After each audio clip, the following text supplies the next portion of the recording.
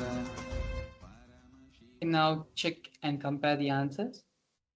You can check with your partner, with your friend, whoever you are doing the power manifestation with, and verify if you are able to successfully manifest the power of clairvoyance. Read the other person's mind. For those of you who are manifesting this power with me, the answer was horse.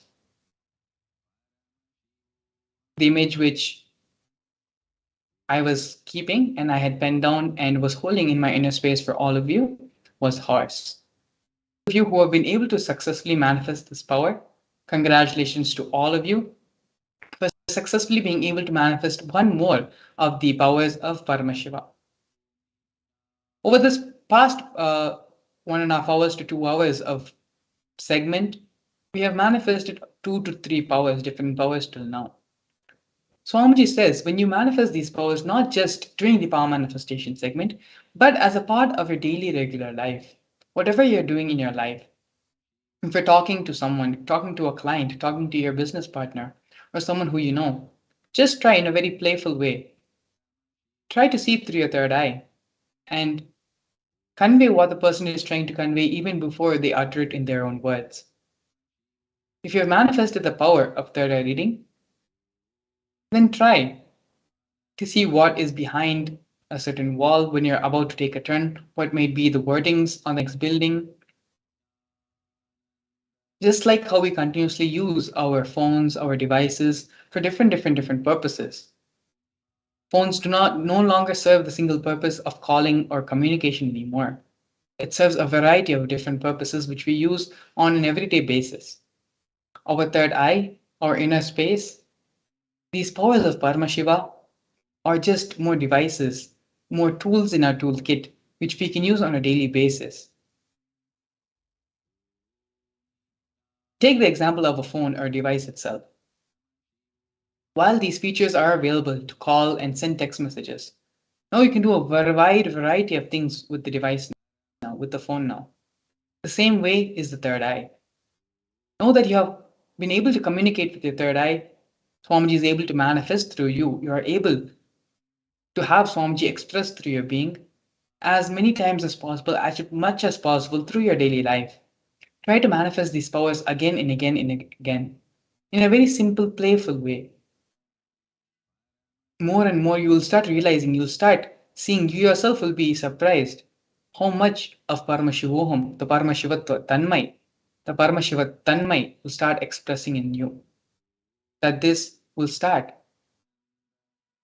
Paramashiva, Swamiji, Nithyananda Paramashivam will no more be a mantra which you're chanting, but it will be a way of life for you. It will be your experience.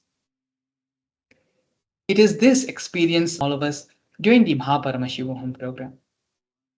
The program is from February 9th to March 1st, and throughout the 21 days of this program, Swamiji is continuously going to be initiating through various methods, various processes, Bhava Samadhi Darshans, 21 whole days with the Supreme Pontiff of Hinduism, to give us this one experience, to bolt this experience inside all of our beings, that we and Paramashiva are one.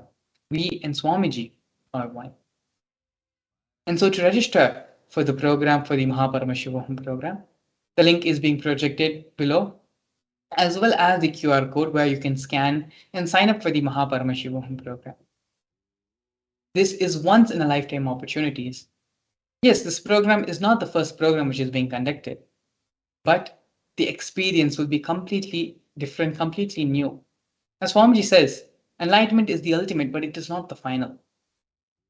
Same way, Swamiji is expressing more and more dimensions of Mahakailasa, more and more dimensions of Paramashiva through each and every new program, bringing different experiences to people, bringing different aspects, and sharing with all of us different dimensions of Hinduism.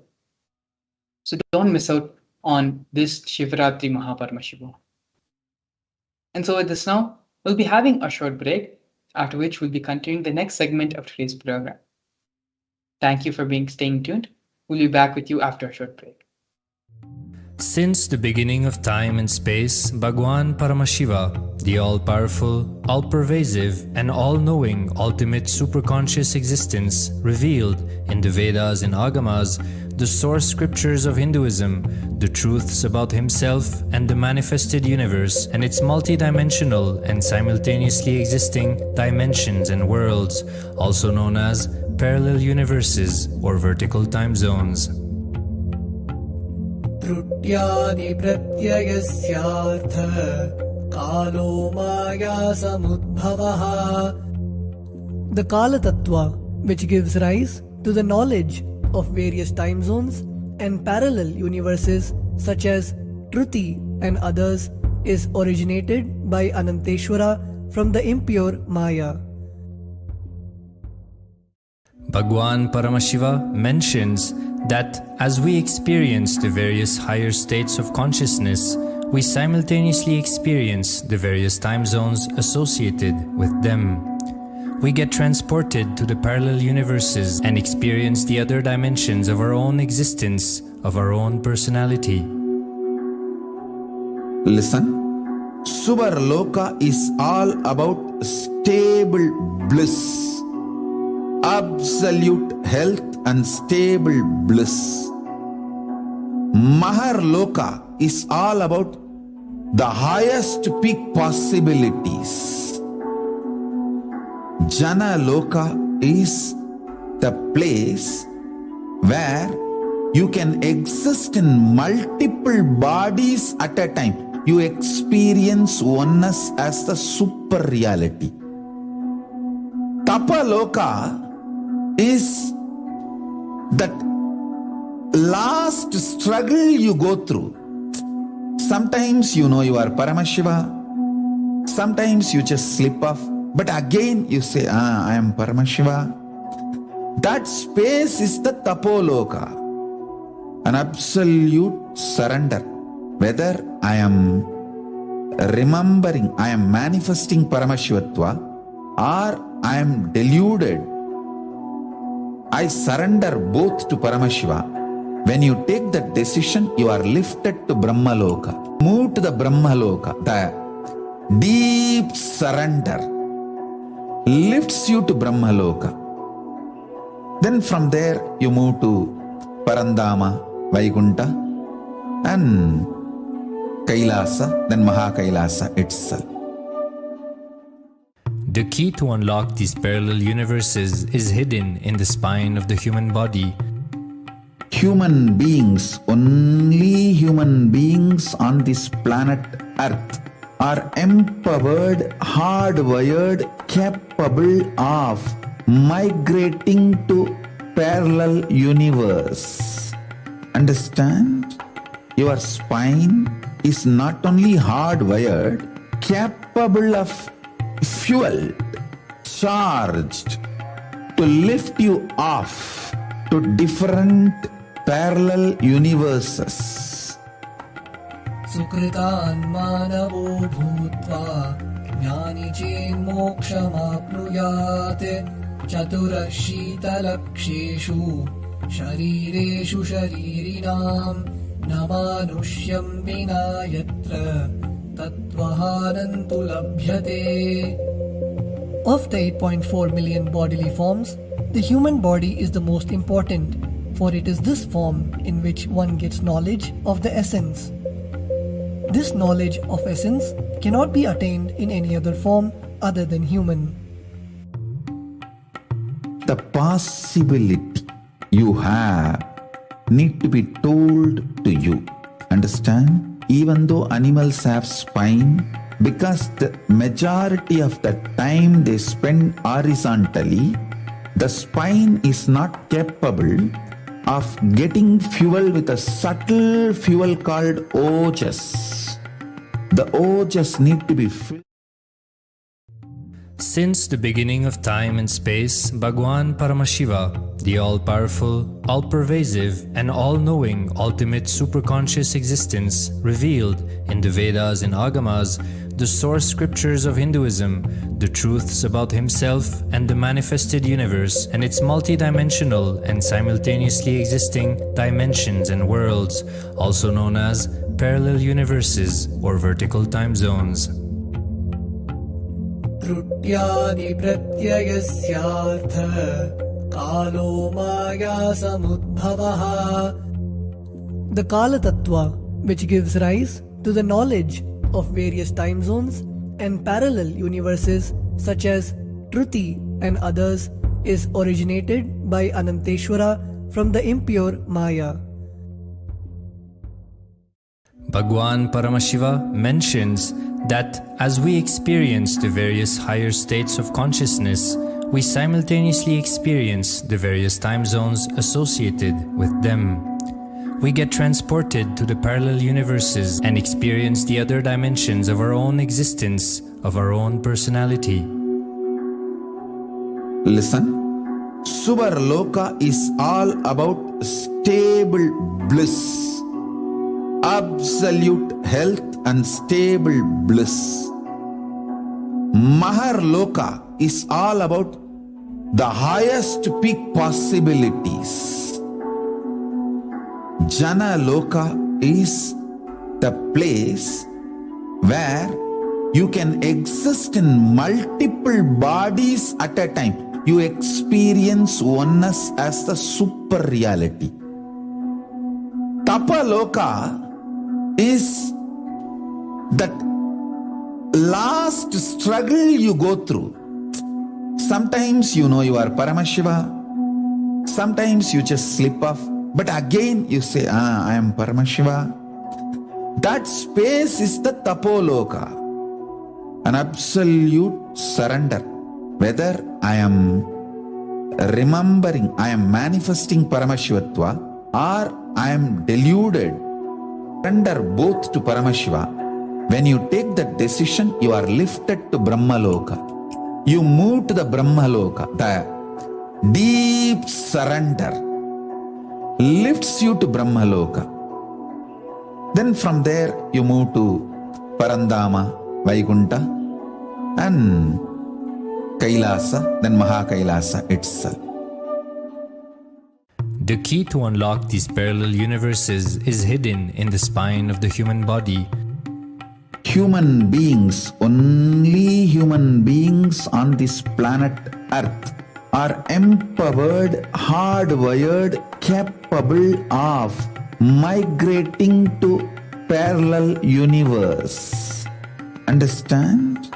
Your spine is not only hardwired, capable, charged to lift you off to different parallel universes. Sukritan manavo bhutva jnani chen mokshamapnuyat chaturashitalakshishu sharireshu sharirinam namanushyam vina yatra tattvahanantu labhyate. Of the 8.4 million bodily forms, the human body is the most important, for it is this form in which one gets knowledge of the essence. This knowledge of essence cannot be attained in any other form other than human. The possibility you have need to be told to you. Understand? Even though animals have spine, because the majority of the time they spend horizontally, the spine is not capable of getting fuel with a subtle fuel called ojas. The ojas need to be filled in your spine, and the kundalini need to be ignited for parallel universe and different vertical time zone spaces. When our state of consciousness is raised, we start experiencing these higher lokas, allowing the various possibilities and powers available in these universes to start expressing in our own human body. Recently, scientists have discovered that the human body, particularly in the brain, naturally produces light in the form of biophotons, and that When our state of consciousness is lifted, the brain moves from producing a normal 20 photons of light per centimeter square per second to more than 100,000 photons of light per second.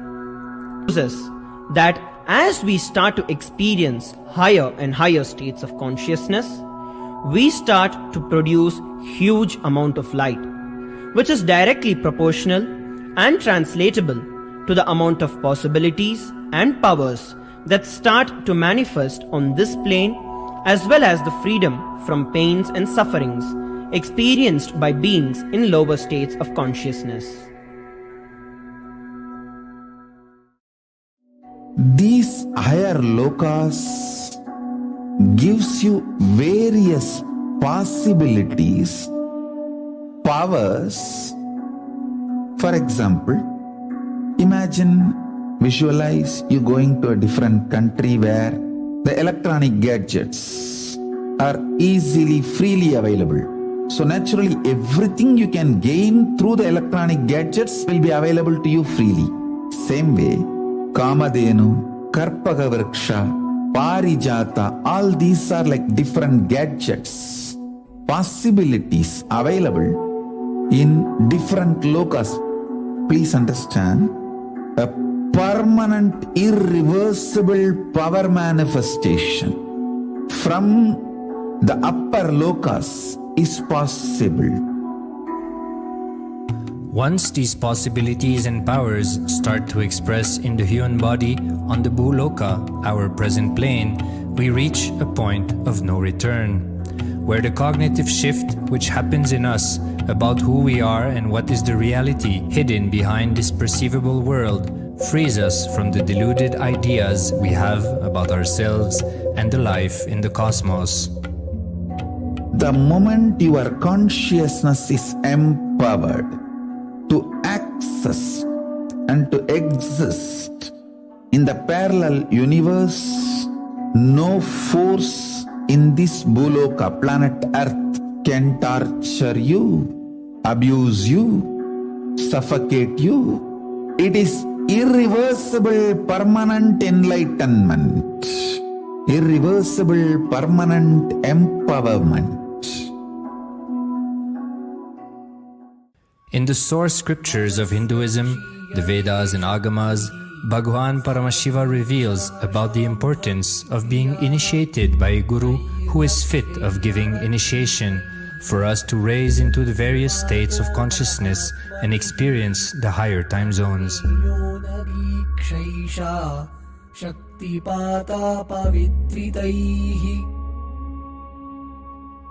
The potency of Anavamala, which veils the innate and essential nature of the soul, is set into the decaying phase by this specific activity. Such specific activity is characteristically called Diksha. The intimate communion between the Blessed One and the Blessing One is very rare and difficult to occur. The Supreme Pontiff of Hinduism, Jagat Guru Mahasannidhanam, His Divine Holiness Bhagavan Nithyananda Paramashivam, is the 1008th incarnation of Paramashiva as per Hinduism, living amidst us today. Starting out at a young age and enduring years of intense penance, he persevered with the single-pointed vision of experiencing the ultimate oneness with Paramashiva, known as Paramadvaita. He traversed the length and breadth of India, initiated by his gurus into yoga, tantra, and other Eastern metaphysical sciences. After having many profound spiritual experiences, he finally received the ultimate experience of Paramashivoham, I am Paramashiva, from his guru Arunagiri Yogeshwara, an incarnation of Paramashiva in the holy town of Tiruvannamalai in South India.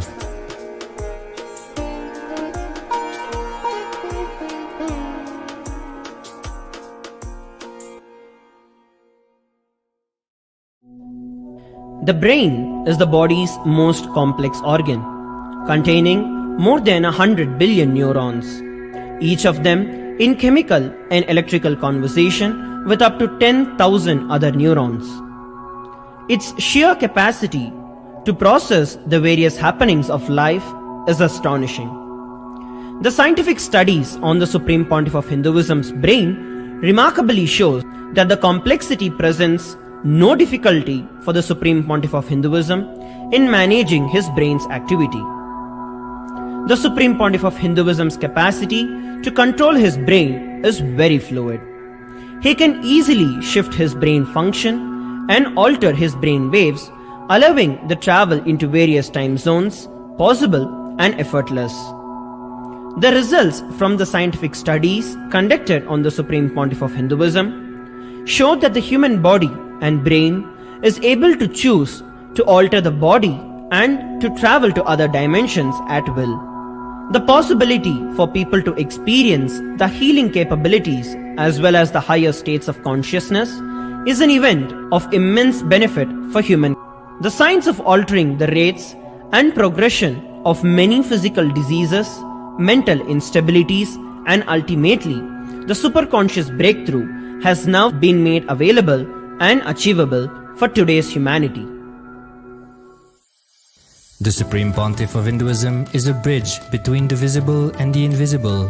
He is also a bridge between the age-old world of mysticism and the modern world of science and discovery.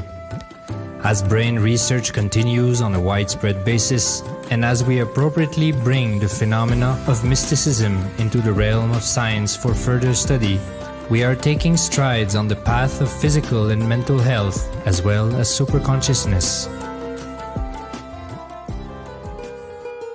I'm going to empower, enlighten each and every one of you with the fuel of the parallel universe. It can make you tireless forever and just kill the boredom once and for all. Now you may experience intense levitation. Right now you may experience absolute flexibility of the body and complete detoxification, a complete healing right now. There can be multiple possibilities. I'll infuse this intense supernal effulgence DNA, Tejas, Ojas, Kundalini Shakti into your spine to consciously lift you to Mahakailasa.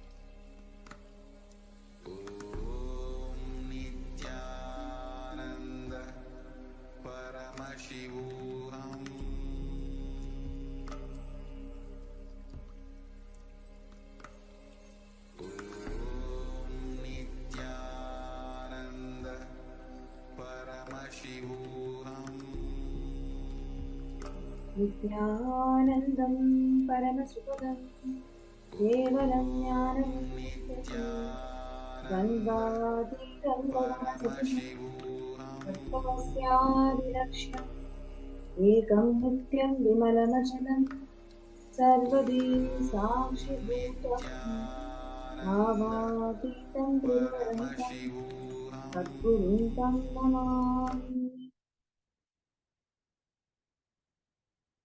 Nithyananda Mall. I welcome all the viewers and participants joining with us from 175 countries for this most divine Bhava Samadhi Darshan of Bhagavan Nithyananda Paramashivam Murthy, manifesting through the Nijavatara, the Supreme Pontiff of Hinduism, Bhagavan Nithyananda Paramashivam. It's been a month and more where all of us are experiencing such extraordinary darshans manifesting through the Javatara, just simply causing our realities.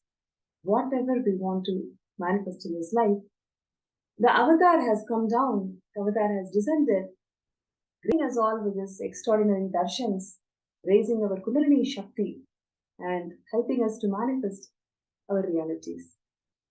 That has simply happened to fulfill our realities, to fulfill our goals and dimensions in life. There is a beautiful story in the life of Bhagavan Ramakrishna, where he shares a story. One of his disciples asks, who is an incarnation?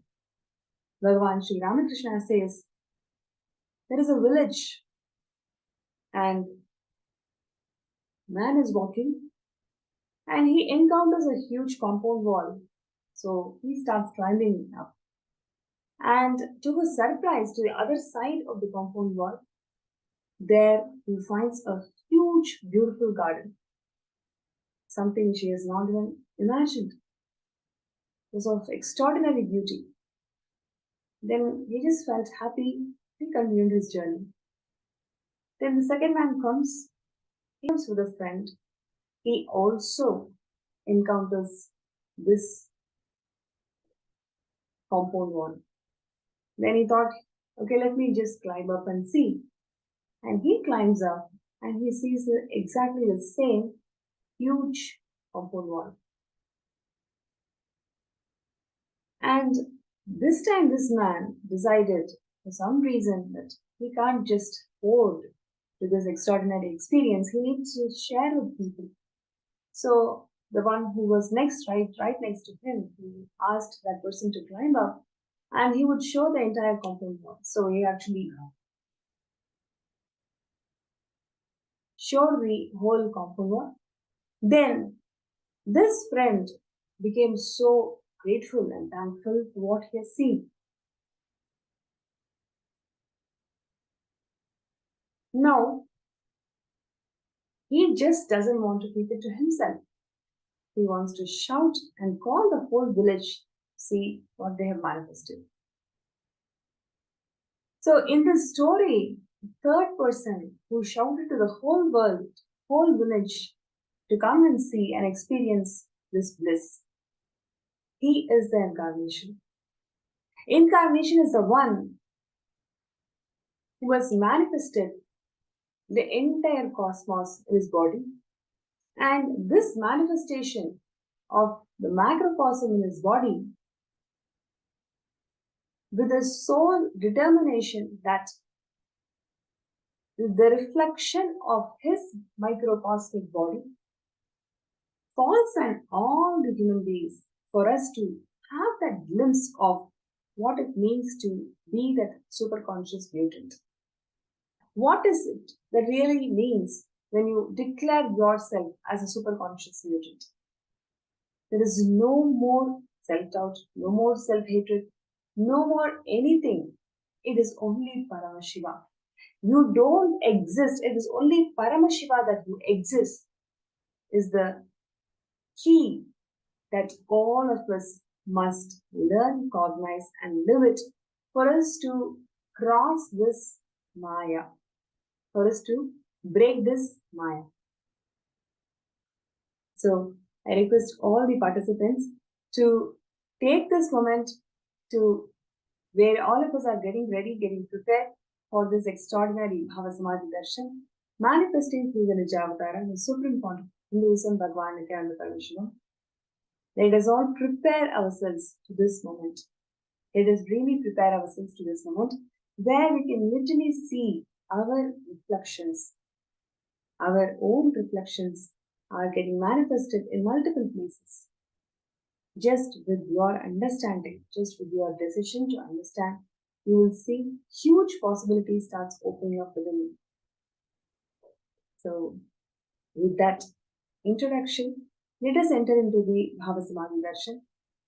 In Bhava Samadhi Darshan, the consciousness of the avatar is mirror neuroned into the individual consciousness. So when I take the darshan of Swamiji, who is radiating the superconscious frequency, just with that glimpse of me seeing Swamiji, exact mapping starts happening in my wire. My wire starts responding. My wire my wiring in the brain starts responding. So for this response to happen, it is the sacrifice of the Paramatara of Paramashiva who has come down just for all of us to experience that glimpse in Bhava Samadhi Darshan. Right? So I would like to also share that this is a very ancient science where literally various enlightened masters have graced and liberated their disciples by giving them all this experience of Bhava Darshan. In fact, in the life of Sri Ramakrishna, he used to give the Bhava Samadhi Darshan of Kali. And once he gives that one darshan, it takes about 6 months for him to settle down in his body. Please imagine the amount of work that Swamiji is doing in his body, literally every single day, every single minute. He's sacrificing all of it for the sake of Kailasa. And this experience is going to take him and the entire family to a different level. I'm sure this has been the experience of all of you all, whoever is sitting and every day creating that space, creating that possibilities while we are sitting and enriching ourselves in this Bhava Samadhi Darshan. So let us all get ready for the Bhava Samadhi Darshan. This darshan is something, a decision in your lifetimes for you to express that superconscious mutant. If you want to express and manifest yourself as a superconscious mutant, now is the time where you can simply explode and show your love that you have for Swamiji. So the first thing that I would like to announce before we get into the darshan is the security, Kailasa security announcements. Please ensure that you're not video recording any of these clips, any of these segments from the YouTube channel. And please also ensure that if anybody tries to use this clip, we must apply the copyright strike. So would like to start the session, and where all of us will be preparing ourselves, we will be getting ready to receive the darshan of the Nijavatara, the Supreme Paramashivam. So I request everybody to please come down and please sit straight with your head, neck and spine in the straight line.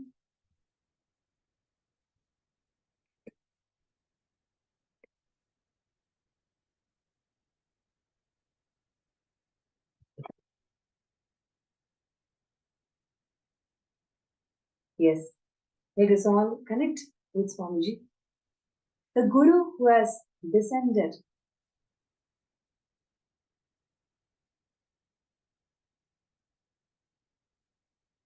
just to take us all through liberation. All the heavenly bodies in various lokas are just celebrating this moment where Swamiji is going to liberate the people in Kailasa.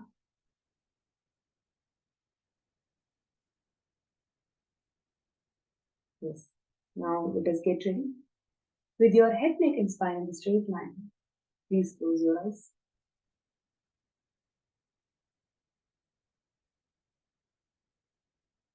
Inhale as deeply as possible. Exhale as slowly as possible. With a restful awareness, let us connect. Let us intensely connect with each other and with a space of gratitude in your Anandagandha. Please let us chant Mahavakya before we get ready to receive the most awaited moment of the day, which is nothing but receiving the Bhava Samadhi Darshan of the Bhagavan Nithyananda Paramashivam, where the Nijavatara is actually secretly offering all the flowers, all the beautiful things that they have all collected during the Brahmotsavam to be offered to Swamiji. So, close your eyes. Let us chant Mahavakya.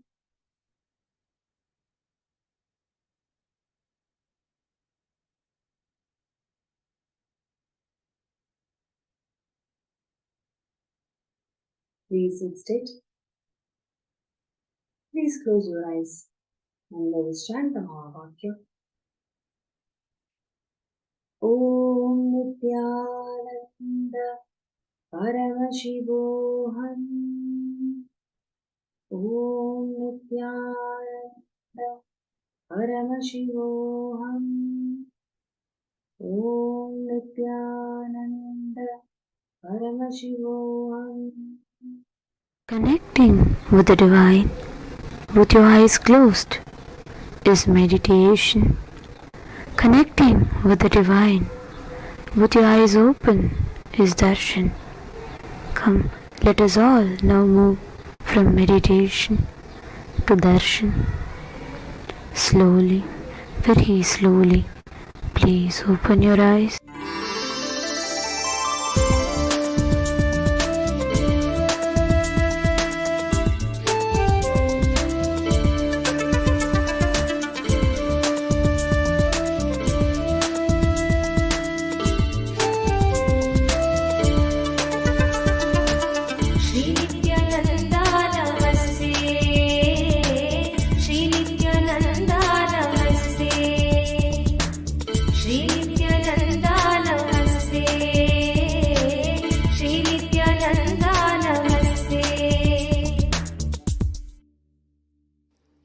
गलद्दानगण्डं मिलद्भृङ्गषण्डं चलच्चारुषुण्डं जगत्प्राणशौण्डं कलद्दन्तकाण्डं विपद्भङ्गचण्डं शिवप्रेमपिण्डं भजे वक्रतुण्डं श्रीनित्यानन्दा नमस्ते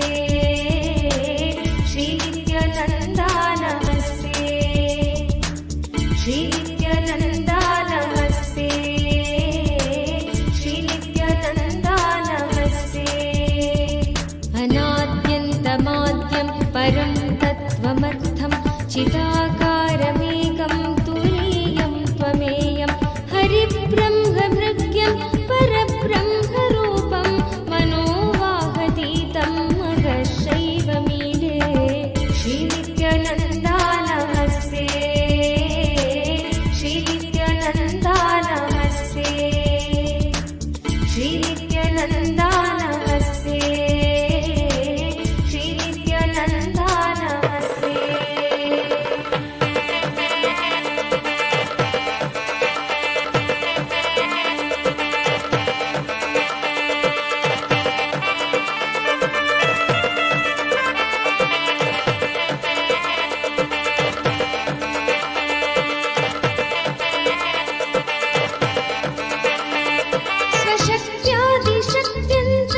स्वशक्त्यादिशक्त्यन्तसिंहासनस्थं मनोहारि सर्वाङ्गरत्नोरुभूषं जटाजेन्दुगङ्गास्तिशन्यागमौलिं पराशक्तिमित्रं नुमः पञ्चवक्त्रं श्रीनित्यानन्दा नमस्ते श्रीनित्यानन्दा नमस्ते श्रीनित्यानन्दा नमस्ते श्रीनित्यानन्दा नमस्ते शिवेशानतत्पुरुषाघोरवामा धिभिः पञ्चभिर्वृन्मुखे षड्भिरङ्गे अनोपम्यषट्त्रिंशतं तत्त्ववेद्याम् अतीतं परं त्वां कथं वेत्ति को वा श्रीनित्यानन्दा नमस्ते श्रीनित्यानन्दा नमस्ते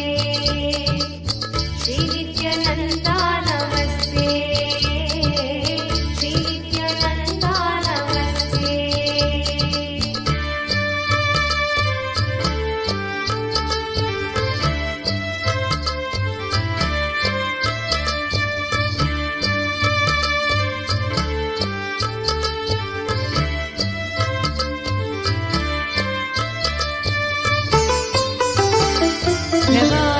प्रवाह प्रभाषोणमर्थं मरुत्वन्मणिश्रीमहश्याममर्थं गुणस्यूतमेतत्त्वपुष्यैवमन्त स्मरामि स्मरापत्तिसम्पत्तिहेतुं श्रीनित्यानन्दा नमस्ते श्रीनित्यानन्दा नमस्ते श्रीनित्यानन्दा नमस्ते श्रीनित्यानन्दा नमस्ते समाया तदेवा सुरेन्द्र नमन्मौलिमन्दारमालाभिभक्तं नमस्यामि शम्भो पदाम्भोरुहं ते भवाम्भोधिपोतं भवानी विभव्यम् श्रीनित्यानन्दा नमस्ते श्रीनित्यानन्दा नमस्ते श्रीनित्यानन्दा नमस्ते श्रीनित्यानन्दा नमस्ते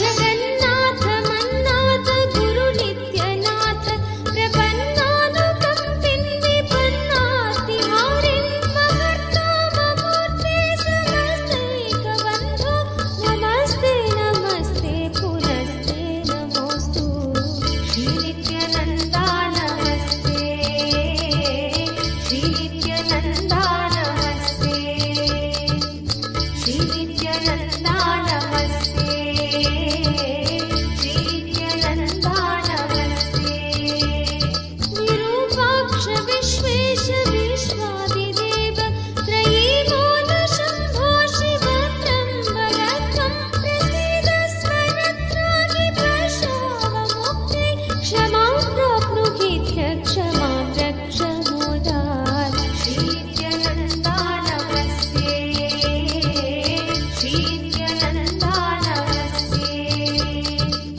श्रीनित्यानन्दा नमस्ते श्रीनित्यानन्दा नमस्ते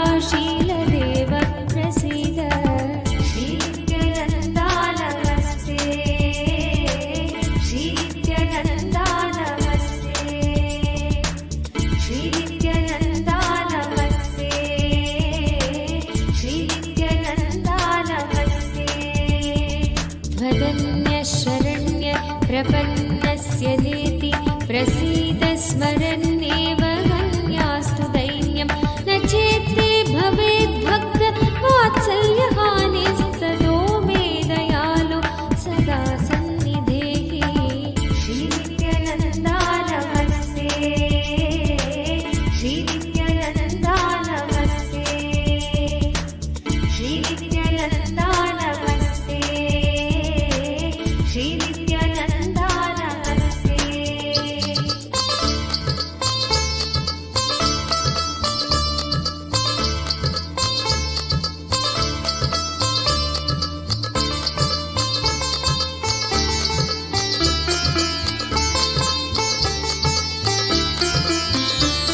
अयं दानकालस्त्वहं दानपात्रं भवानेव दातात्मधन्यं न याचे भवद्भक्तिमेव स्थिरमेहि वाक्यं कृपाशीलशम्भो कृतार्थोऽस्मि तस्मात् श्रीनित्यानन्दा नमस्ते श्रीनित्यानन्दा नमस्ते श्रीनित्यानन्दा नमस्ते श्रीनित्यानन्दा नमस्ते पशुं वेत्सि चेतान्तमेवाधिरूढ कलङ्केति वा मूर्ध्नि दत्सेदमेव विजिह्वन् पुनः सोऽपि ते कण्ठभूष त्वदङ्गीकृता सर्वेऽपि धन्या श्रीनित्यानन्दा नमस्ते श्रीनित्यानन्दा नमस्ते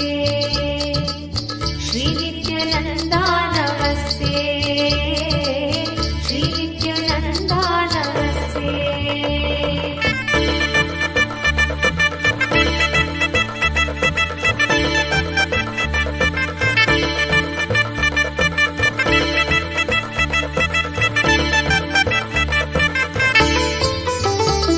न शक्नोमि कर्तुं परद्रोहलेशं कथं प्रीयसे त्वं न जाने गिरीश तथा हि प्रसन्नोऽसि कस्यापि कान्ता सुतद्रोहिणो वा पितृद्रोहिणो वा श्रीनित्यानन्दा नमस्ते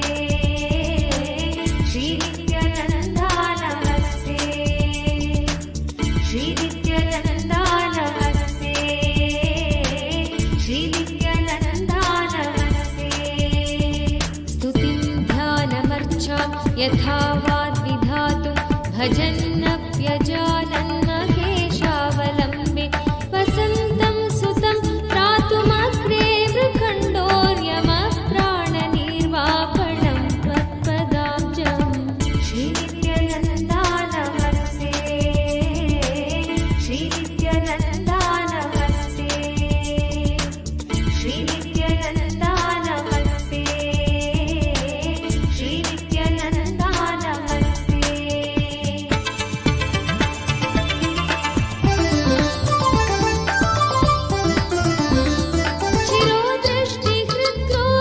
चिरोदृष्टिहृद्रोगशूलप्रमेह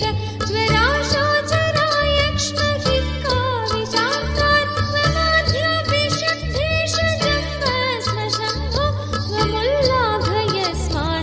त्वमुल्लाघयस्मान्वपुल्लाघवाय श्रीनित्यानन्दा नमस्ते श्रीनित्यानन्दा नमस्ते श्रीनित्यानन्दा नमस्ते श्रीनित्यानन्दा नमस्ते दरिद्रोऽस्मि भद्रोऽस्मि भक्तोऽस्मि दूये विषण्णोऽस्मि सन्नोऽस्मि खिन्नोऽस्मि त्रागं भवान् प्राणिनाम् अन्तरात्मासि शम्भो ममाधिं न वेत्सि प्रभो रक्ष मां त्वं श्रीनित्यानन्दा नमस्ते श्रीनित्यानन्दा नमस्ते श्रीनित्यानन्दा नमस्ते श्रीनित्यानन्दा नमस्ते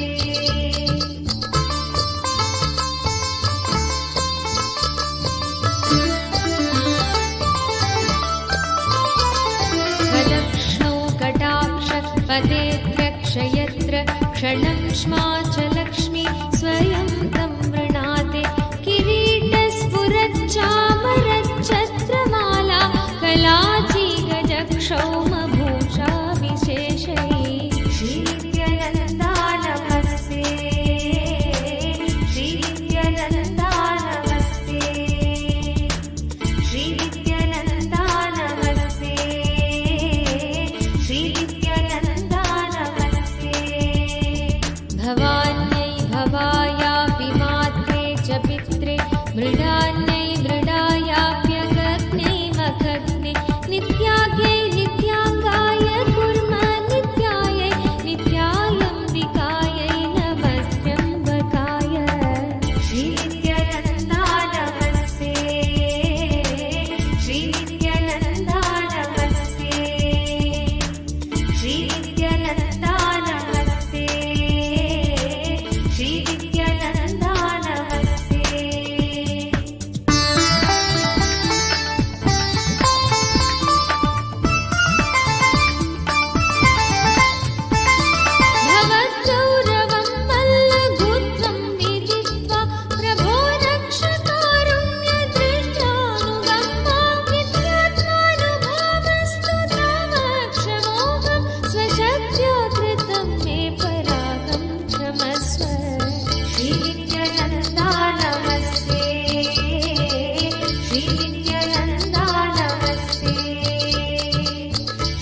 Shri Nithyananda Namaste.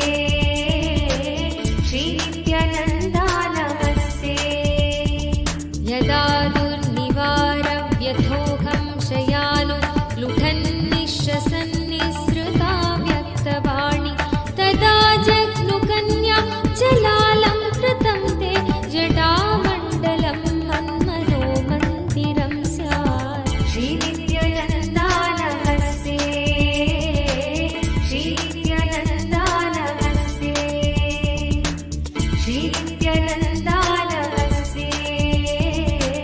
Shri Nithyananda Namaste.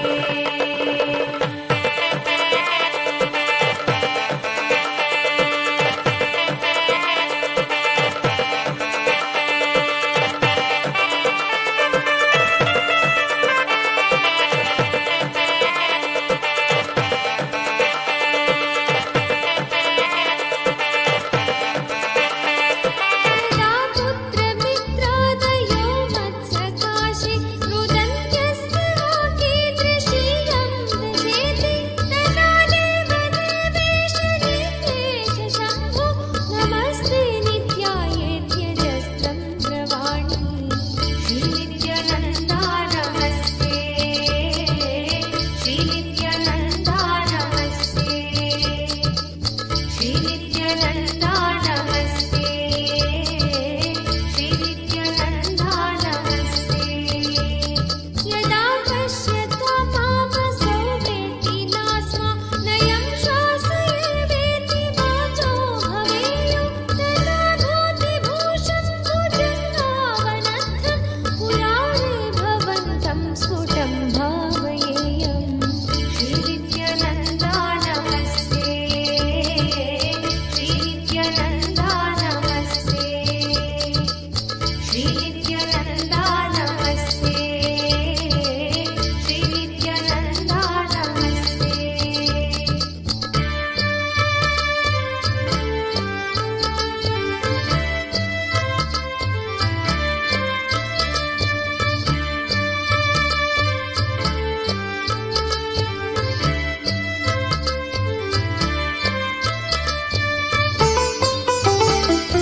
यदा यातनो देहसन्देहवाहि भवेदात्मदेहे तदाकाशशीता शुमीश स्मरारेव पुस्ते नमस्ते. नित्यानन्दा नमस्ते.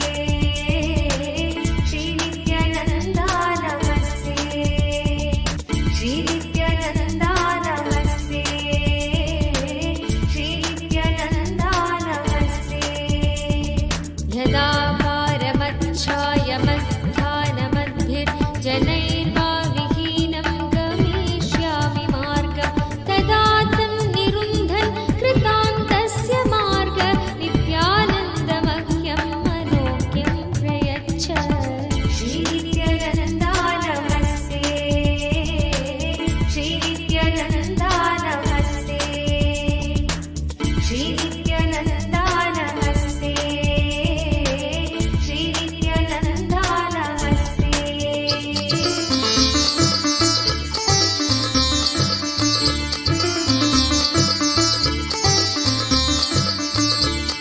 यदा रौरवादीस्वरन्नेव भीत्या प्रजां यत्तमोघं नित्यानन्दघोरं तदा मामहानाथकस्तारयिष्य जनाथं पराधीनमर्धेतु मौले.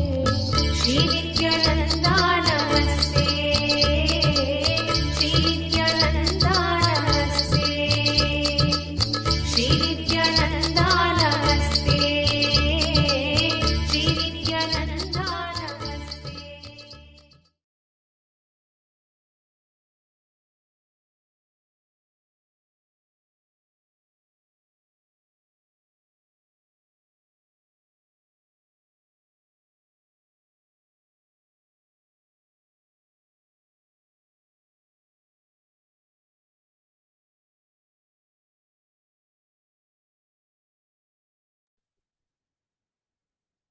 There's some extremely beautiful darshan Swamiji that all of us just had.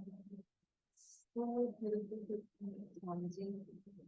This song and it's like literally Swamiji is installing himself into our mind. So today all of us are blessed with this darshan. And Swamiji manifested and blessed to every one of us. This Bhava Samadhi Darshan is a very, very, very powerful process for each of us to fulfill every individual layer that we have on in the higher states of consciousness. Now, this beautiful sense during Bhava Samadhi Darshan, the best way to relish this, the best way to settle this experience inside of us is by manifesting powers. So it is time for all of us now take a quick few minutes and all the viewers that joined us live on Facebook and YouTube that are watching us live right now. Every day we are going to be receiving such powerful darshans of Swamiji. And for you to receive these darshans live, for you to experience this darshan along with the Nayana Diksha, sitting at Swamiji's feet and receiving this darshan, do not miss.